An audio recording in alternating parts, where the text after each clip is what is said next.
Thanks for listening and subscribing to Learning More. It's Russ with you. You know, funny thing, a little embarrassing actually, in sort of a way. I don't know if this should be embarrassing or not. The pickleball show that I did last week to kick off the other podcast that I'm producing. Okay, I was like, you know what? I didn't listen to the show. I put it all together. I edited it, but I haven't actually heard it all together with the music and everything. So I was out the other night and had my windows down because it was a nice night, and I put on the podcast, and I'm sitting there in my podcast in my car with my podcast on and the windows down, the moonroof open, and I'm cruising along, stopping at stop signs and whatnot. And then I just started thinking, I'm kind of embarrassed that I'm listening to my own podcast while rolling through and then I'm like, wait, you know what? Nobody knows that it's me on this podcast. I'm going to turn it up. So if you heard some weird guy in San Rafael, California, listening to a podcast loudly in their car, that was me. But it was a cool one. And it's kind of fun to like hear this whole produced podcast as I'm rolling along the roads and checking things out, because it's a little bit weird. I'm used to now listening to it at home because now I work from home yet again. There was a while where I was commuting and all of that stuff, but now I'm back with a company called Beeswax. I'm the director of marketing over there. That's what I do by day, for those of you wondering. And it's so much fun working there and getting back. I was there about 6 months ago. I left for about 6 months. I came back, and I've got quite the to-do list, and there's so much to do that I could be working on. But should I be working on it? That's the big question. That's what we're going to be talking about today. This whole like work from home thing, and whether you own a business or you're working for somebody, whatever it is, you've got to have still a little bit of separation. How do you do the things you like? How do you make time for that? But also, how do you get the work done? So that's our topic today. And that is what we are going to learn more about today. And to do so, I have a coach. Would you say you're a life coach, Joey, or are you a business coach? Because I don't know. Going through your website, I think you're more of a life coach. Well, I'm more so really a master mindset coach. Like everything, whether it's personal or business, even business coaching is personal transformation. I love that. Okay, so I just went right into it and just pulled you right into this podcast, Joey. Why don't you introduce yourself? Hello, everyone. Mention your website, do all that stuff. Yeah, absolutely. So I'm Joey Drolshagen, and I've spent the last 30 years really, like, I've been through corporate America. I've been in jobs I hate and can't stand, and from early on, and the fear held me there longer than anything else. The fear and the paycheck, really, are what held me there way beyond when I should have left there. But I held on anyways, and a lot of people do that. And I finally had some situations happen. Over the last 15 years, I've developed a method called the SMT method, which is really about bringing that mindset into alignment, the conscious, subconscious, all that conditioning that's within the subconscious mind. And like this, what I call a motherboard, is really what determines the actions we take and the actions we don't take. It literally fires the brain waves to take actions and which ones to take and which ones not to take. And it's all based on our conditioning. And once I understood that, Russ, it took me about a month to put together the organization and everything of the IFGT Corporation. And the IFGT stands for It's Frickin' Go Time. Not frickin'. I love it. And within 6 months, or within 3 months of there, I resigned from a vice president of sales from from the corporate world, and moved down to South Carolina in the mountains. And I've been just, going forward ever since, going into it. It's stepping into that fear. Okay, so we gotta dig into this, but I'm gonna ask you this too, though. Yeah. My problem isn't that I dislike my jobs. I generally love my jobs. It's so much fun, and I've had people call me a bit of a workaholic just because I get in there and I want to keep going. It's this just drive to do something else. I ran my own business for 13 years, and during that time, I think I probably would work, I don't know, maybe it was probably 24 hours a day, really, because I'm just always thinking about it. But I mean, I was in an office at my home office for probably 13 hours a day in some cases, right? Like, like maybe Monday, Tuesday, Wednesday, it was like those long days. And then I would kind of tailor back a little bit. But I was always working, and I just loved my job. So this also, I'm assuming, applies to people like us, like me. It just loves my job and wants to keep going. Oh, absolutely. And even with that, I was really good at what I did in corporate America. I built billion-dollar territories and things like that. I helped multiple organizations go from bankruptcy back into profitability within Hmm. months, and I had a lot of success in doing that. I had the paycheck. I just didn't have the passion for it. If I had to be in the office for Ah, 2 days right. in a row after 5 p.m., I was exhausted, defeated, beat up, tired, angry, all that other stuff. Right. I'll be here. I have a studio right next to where I'm sitting here, and I'll be in the studio till 2, 3 o'clock in the morning, Russ. And Hmm. I leave and I can't go to sleep. I'm so wired up and excited. It's the Yeah. difference between living in what we're passionate about and living for a paycheck to support our families and put a roof over the head and things like that. And one of the things pre-COVID is everybody went to the office, right? A majority of Right. people went to the office. I mean, the numbers are staggering how much it's increased with people working from home, and everybody wants to work from home. And that's great, but there's challenges with that. That impedes on freedoms that we had when we went home. Right. And how we handle that makes all the difference in the world, whether that we stay excited and love with what we do and all of that, or we start getting burned out and tired and we can't walk past, the desk without peeking at the emails and such. Oh yeah. That's one of the things that I did this time was because the first time I did this, it was like the office was in a place where I'm walking by all the time. The way Yeah, that I set up the office here, I am in a spot that I don't walk by all the time. I don't have to even nice. come to this area of the house unless I'm Yeah, going into this office or going out into the garage. So nice, it nice. works out really well. However, like Slack and all of these different things follow me on my watch, on my phone. It's omnipresent, right? Now Yes. I've done some things with the notifications so they go off after a certain time and things like that. But that's another thing that is always hitting us as well when we're working from home is those just constant interruptions coming to us without us even having to go to them, which is it's just crazy how much we have to deal with nowadays. And we've built that into our life to be that way. I mean, Right. I don't laugh, but like I see so many people. So I make sure I keep balance in my life. I hang glide, I fish, I motorcycle, I do things that I enjoy doing. And I make sure I reserve time. What I do is I block time to do those things. So I keep that balance. I have a son. It's spending time with him and him and I talking on the phone or getting together and such. Like those things are important to me to do, with getting together with family and such. But what happens so often is we get so tied into that.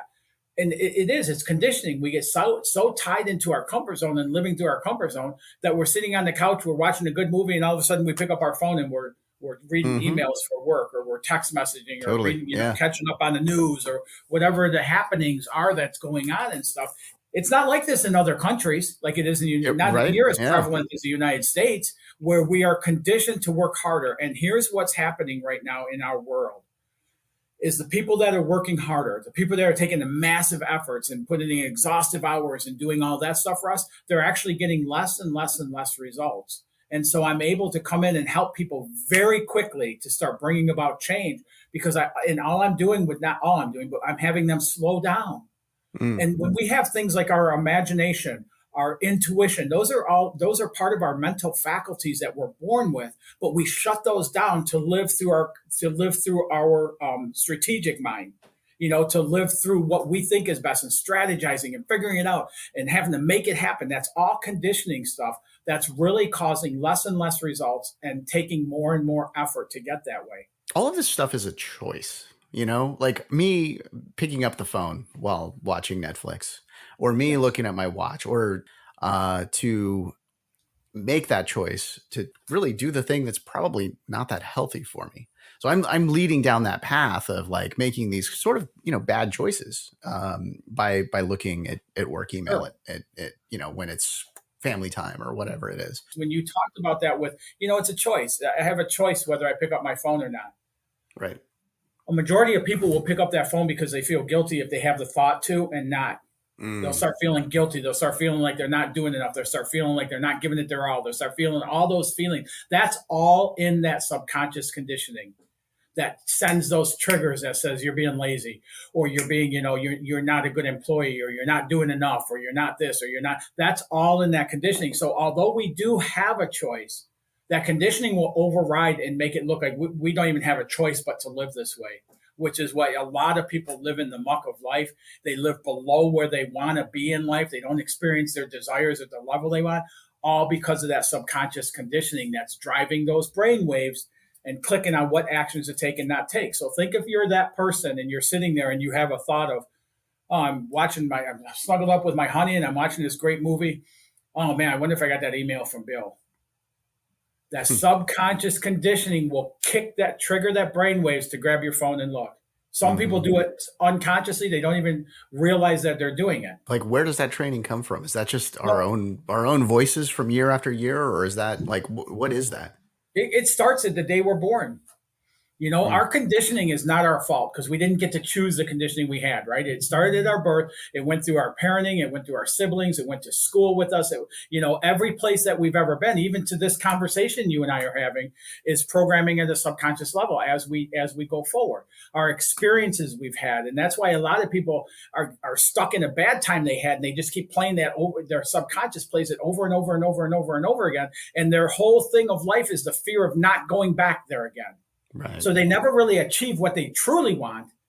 They just try to stay away from that, which by trying to stay away from it, you're putting focus there and you're bringing more of those experiences about without even recognizing it. Okay. So we sort of presented this problem and you've got this solution, the SMT training. Let's get into that a little bit and try to help us out.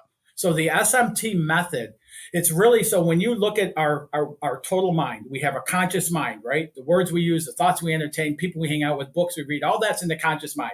We have a choice over that. The subconscious mind, all it does is absorbs whatever the conscious mind is focused on.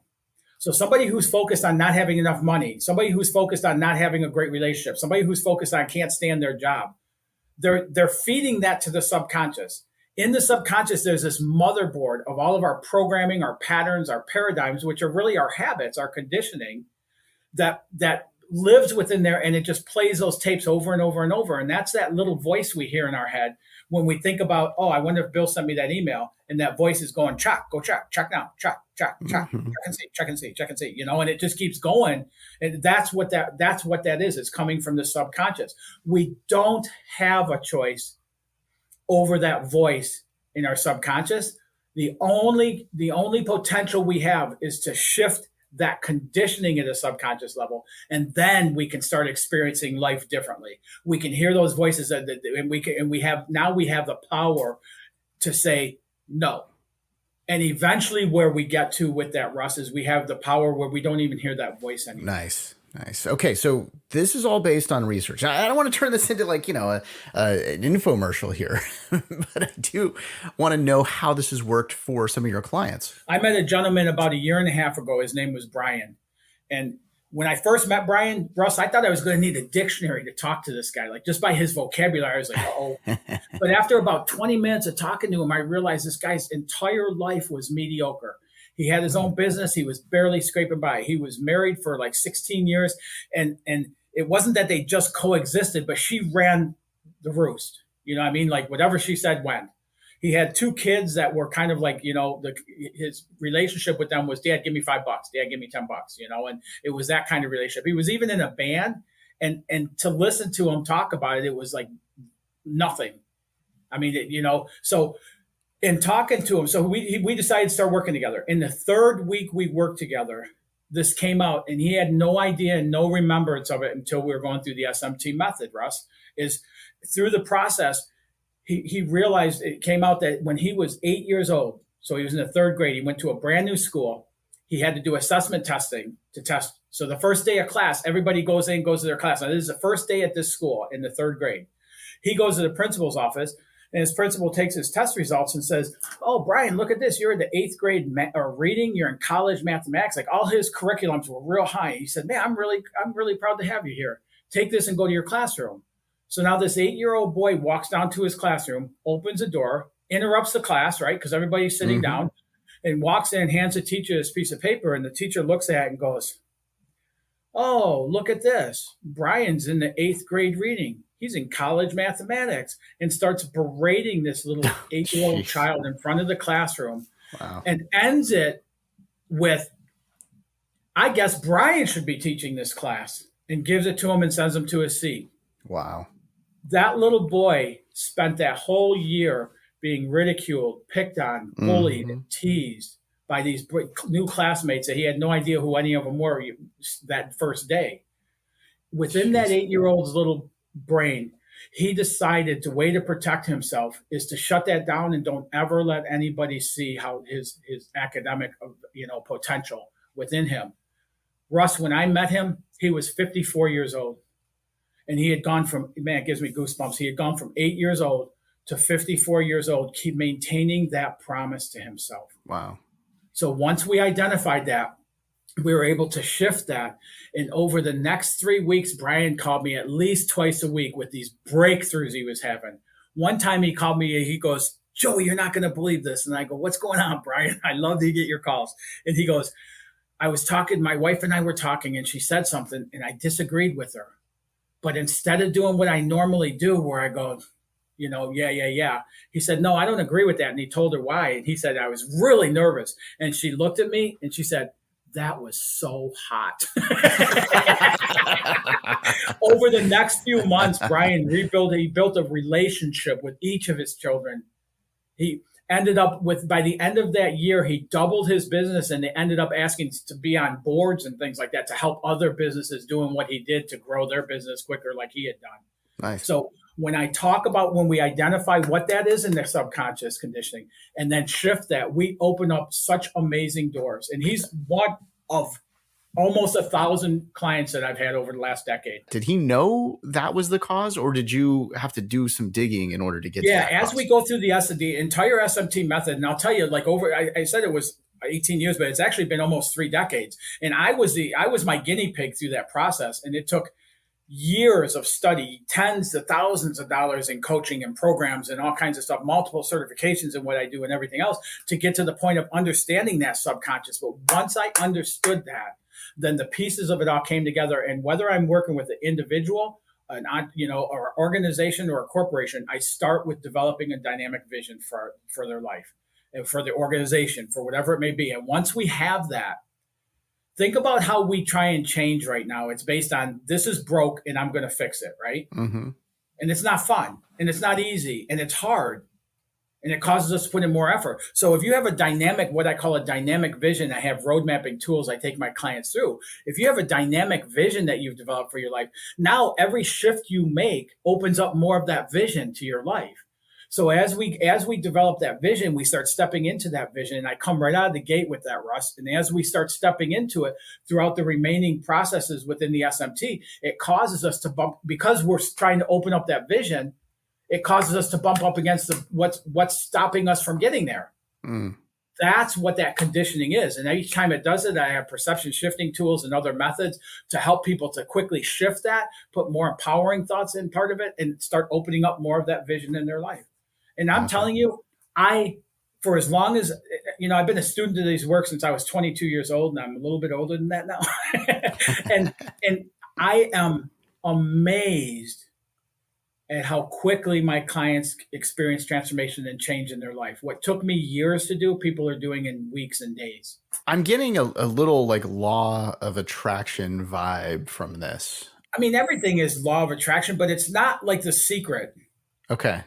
See, here's one of the things. Here's what's different about SMT method than anything law of attraction is everything law of attraction is you think it and then it comes true, and you think it and it comes true. And I spent a decade trying to positive think my way into the freaking life I wanted, and it never happened.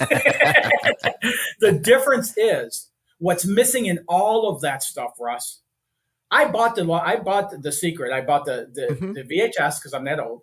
I got a book, and then I found a study guide, and I dove into it for almost a full year and gave it my all. And I was the most positive person in the room, where I went, and people would say that, but none of the stuff I desired was happening. I finally chucked it on and threw it all away. And I said, I'm done. This doesn't work. This positive mindset stuff is BS. But once I understood the subconscious, I understood that part of the positive thinking, the words we use, thoughts we entertain, all of that is critical, because that's what we're feeding into the subconscious. So if we want to change, we got to do something different there. But it's getting inside that subconscious and dealing with that conditioning that's playing over and over and over again and shifting that. And that's when real change comes about. Yeah, very I quickly. feel like I Does got that to. make sense? It does. But I do feel like I've got to do a podcast on the law of attraction. I've got to find a guest and learn more about that. But because I do feel like one of the flaws of the law of attraction and the secret is that I think even though you're thinking about something and you're consciously thinking about it, yeah, maybe the subconscious is still telling you no, so you don't fully believe it. Yeah, and that's a great point too. A lot of times, I'll get people that'll come to me and say, "I want $1 million. I want $1 million in my bank account." And I'll go, "Why do you want $1 million in your bank account?" Well, because then I don't ever have to worry about money again. So I go, "Hold on. So you want $1 million to overcome your fear? Mm. It doesn't work that way. You want to be happy because you've been miserable for a week and a half. It doesn't work that way. When you're using one to try to overcome the other one, there's a difference in that. When you start getting into looking at, Yeah. one of the tools I'll give to your audience right now, one of the tools I tell people is when you get up in the morning, just say, "Man, I would love," and name it. I've done this where I've said, "I would love to have a belly laugh today. I'd love to get somebody to buy me lunch. I had a client the other day. He said, I was out and about and I said, "Man, I'd love somebody to open a door for me." And he said, the second place he went to, somebody goes, "Oh, let me get that for you," and went out of their way to open the door. So it's not. And then what I tell them to do is once you name what it is, picture it happening. Like just take a second and just think of like, how are you going to feel when that happens? And then go about it. So I'll give you for instance, is when I was working for the last corporation, I already knew a lot of these tools, but I woke up in the morning, I said, "Man, we were in 350 employees at this company. We were working 1 week out of every month and not even a full week. And then the rest of the time the doors were closed. So we were right at that very brink of being done once and for all. Mm-hmm. So it wasn't a fun place to work. We'd go into meetings 5 days a week with these upper management, which would just be these, excuse my language, bitch sessions and stuff, and it was very hard, very miserable. And I woke up one morning, I go, "Man, I just want to laugh today, man. It's so down and dark going there. I just want to laugh." And I did what I said. I just kind of pictured it and I could see myself and I'm sure I smiled a little bit and then I just let it go. And I got up, got in the shower, got ready, went into the office. And at lunchtime, I went to jump in my truck, go get something to eat. And one of the guys called me from across the parking lot and he goes, "You want to go get lunch together?" I go, "Yeah." I go, "Where you want to go?" He goes, "I don't care." So we just picked a place neither one of us had been. And we went there. An hour later, we came driving back in the parking lot and I realized I laughed my butt off for us throughout lunch. But I didn't think about it. I didn't try to make that happen and manifest it. I just asked.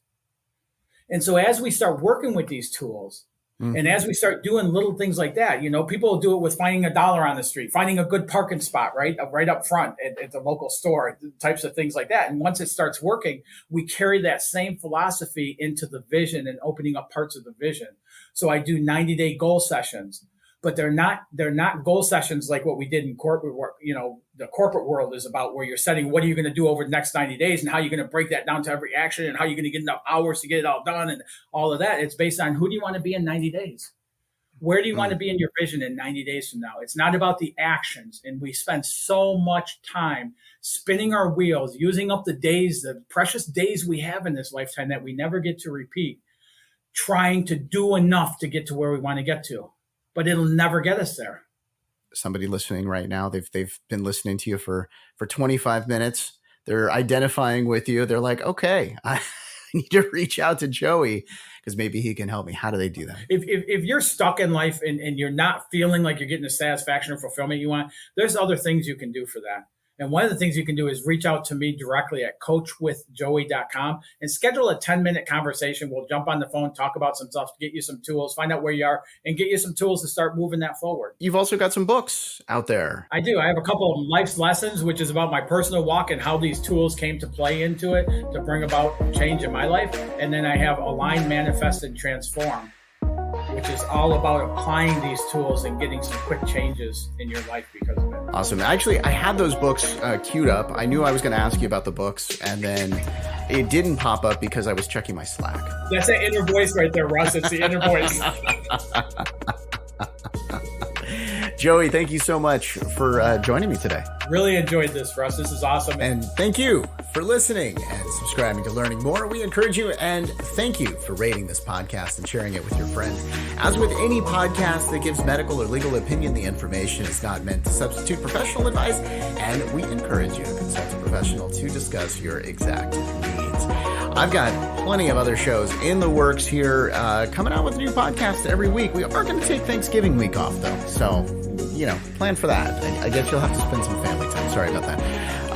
And then a couple of weeks off for the holidays as well. But guess what? Every other week, don't worry, you're going to get a new podcast here on Learning More. So make sure you do subscribe. Again, thank you for listening. Thank you for subscribing. I'm Russ, and I look forward to learning more with you next time.